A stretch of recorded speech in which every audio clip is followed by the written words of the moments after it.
From the 31st of March 2025, the Singapore government will be rolling out mandatory app restrictions, impacting how we use certain digital platforms. These restrictions aimed at regulating access to certain applications, particularly those involving social media, gaming, and online transactions. In this video, I will be addressing more about this new regulation, the reasons behind this move, its benefits, and the concerns surrounding it. Before I elaborate more about the new regulation, let us take a look at the prevailing situation in Singapore. A Ministry of Communications and Information (MCI) survey conducted in May 2023 found that about 2/3 of Singapore users had encountered harmful online content, with the most common types of content being cyberbullying and sexual content. Other examples include content which promotes illegal activities, racial or religious disharmony, violence and self-harm. Half of the parents surveyed also reported that their children who are aged below 18 years old encountered harmful online content, particularly sexual content and cyberbullying. The findings indicated that encounters with such harmful online content, and especially sexual and cyberbullying content, were relatively common among both adults and children in Singapore. Hence, this is especially worrying for parents. So what is already in place in Singapore currently? Thus far, the government has taken a targeted approach to enhance digital safety. Currently, under the Broadcasting Act, the Infocom Media Development Authority, IMDA, has designated 6 social media services, SMSs, with significant reach or impact in Singapore. They are Facebook, Instagram, X, YouTube, TikTok and Hardware Zone. These social media services are required to comply with the Code of Practice for Online Safety, Online Safety Code, which took effect on the 18th of July 2023. The Online Safety Code requires designated SMSs to have in place additional measures to enhance the online safety of children. How about the measures that are already in place by technology companies? Both Apple and Android devices already offer parental controls and restrictions to help manage children's app usage, screen time, and online safety. They offer comprehensive parental controls to help manage children's device usage. Apple's Screen Time and Family Sharing allow parents to restrict app downloads, set screen time limits, control explicit content, approve purchases, limit communication, and track locations. Similarly, Android's Google Family Link and Play Store restrictions enable app approvals, screen time limits, content filtering, remote device management, and location tracking. However, children may still find ways to bypass these controls using VPNs, alternative accounts, or third-party app sources, highlighting the ongoing challenge of enforcing digital safety measures. In July 2024, Minister for Digital Development and Information, Mrs. Josephine Teo stated in Parliament that the Singapore government needs to do more to protect its citizens, especially children, from harmful online content and potential addiction. The existing parental controls show that age-based restrictions are already in place, but Singapore's new regulation aims to enforce stricter safeguards at the App Store level rather than relying solely on parental monitoring. Under the new Code of Practice for Online Safety for App Distribution Services that will kick off from the 31st of March 2025, App Stores are required to implement age verification measures to prevent users under 18 from downloading hookup apps like Tinder and adult video games such as Grand Theft Auto. Additionally, children under 12 must be restricted from accessing social media apps like Instagram and TikTok. This regulation will impact major platforms, including the Apple App Store, Google Play Store, Huawei's App Gallery, the Microsoft Store, and the Samsung Galaxy Store. App stores must implement reliable methods to verify the age of users attempting to download or access apps rated for mature audiences. Beyond verifying users' ages, app stores must also oversee app content to ensure that harmful material, such as sexual or violent content, cyberbullying, self-harm, and other inappropriate content, remains inaccessible to children. App stores will be required to implement enhanced parental control features, enabling parents to regulate their children's app usage and in-app purchases. Additionally, a standardized content rating system will be introduced across all platforms to ensure consistency and age-appropriate recommendations. The Infocom Media Development Authority, IMDA, will oversee compliance with these regulations and may impose penalties on app stores that fail to adhere to the new guidelines. But what does this new regulation mean for us? What is the purpose of this new move? It is to enhance digital security, protect minors from online harm, and manage screen time across different age groups.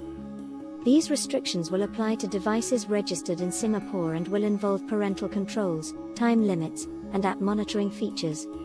This move is part of Singapore's ongoing efforts to tackle rising concerns about children's exposure to harmful online content. As smartphones and tablets become more accessible to younger users, the government acknowledges the need for stricter safeguards to shield minors from inappropriate material, such as violent content, gambling apps, and other adult-focused applications. So what are the benefits of this new regulation? It enhances the current standards of digital safety by limiting access of young users to harmful or addictive apps, and not just the 6 social media platforms I mentioned earlier. These restrictions could protect them from cyberbullying, inappropriate content and trends, and even online scams. Additionally, by regulating apps, authorities can also monitor app usage more effectively. Under this new regulation, egregious content can be monitored more effectively. This includes content that advocate terrorism, suicide and self-harm, physical or sexual violence and child sexual exploitation. It will also include content posing a public health risk or those likely to cause racial and religious disharmony in Singapore. Singapore is not the first country to introduce age-based digital safety regulations, but it is among the early adopters in mandating age assurance measures at the App Store level. Other nations have already implemented various forms of online protection for minors. In the United States, the Children's Online Privacy Protection Act, COPPA, enforces strict data protection rules for users under 13, requiring parental consent for data collection. The European Union's General Data Protection Regulation, GDPR, similarly imposes strict controls on how minors' data is handled and ensures online safety measures. China has taken a more restrictive approach, implementing heavy regulations on minors' gaming and social media usage, often requiring facial recognition technology to verify users' ages. Other countries have adopted different strategies, with some relying primarily on parental control tools rather than directly regulating App Store access. This reflects the diverse strategies in regulating youth access to digital platforms. While many governments recognize the need for stricter online safety measures, Singapore is at the forefront by making age verification a responsibility of app distribution platforms, ensuring a proactive and standardized approach to safeguarding young users. One parent that I interviewed thought that this law is a great move as it holds the app stores and developers accountable. While parents try to monitor and restrict the app downloads and usage, technology and trends evolves faster than what we can keep up with sometimes. This definitely helps parents to ensure their children navigate the internet safely. When I asked my class of 40 primary school students, more than half think that this regulation is a great way to protect young children and they can navigate the cyberspace safely. With increasing concerns over cyber threats, addiction, and misinformation, these measures could ensure the digital well-being of Singapore's society. On the other hand, this new regulation also raises questions about privacy and individual freedom, its effectiveness, and how it can impact app developers negatively. There are growing concerns that heightened monitoring could infringe on digital privacy and restrict personal freedoms. Stricter age verification measures may require users to share more personal data, raising questions about how their information will be stored, used, and protected. Additionally, some fear that these regulations could set a precedent for broader digital surveillance, potentially leading to overregulation of online spaces. Furthermore, users may attempt to bypass these restrictions by using VPNs, sideloading apps from unofficial sources, or accessing restricted content through alternative devices. This could undermine the effectiveness of the safeguards, making enforcement more challenging for authorities and app distribution platforms. Local app developers may also encounter new hurdles in ensuring compliance with the regulations. The additional requirements for age verification and content moderation could impose higher costs and stricter development constraints, potentially stifling creativity and innovation in Singapore's digital ecosystem. Smaller developers, in particular, may struggle to meet these standards, leading to fewer locally produced apps in the market. In my opinion, I agree with Singapore's move towards regulating the age of users by getting the app stores to be accountable for its users. However, like any major policy change, it comes with trade-offs. Age verification could enhance child protection but has implementation challenges.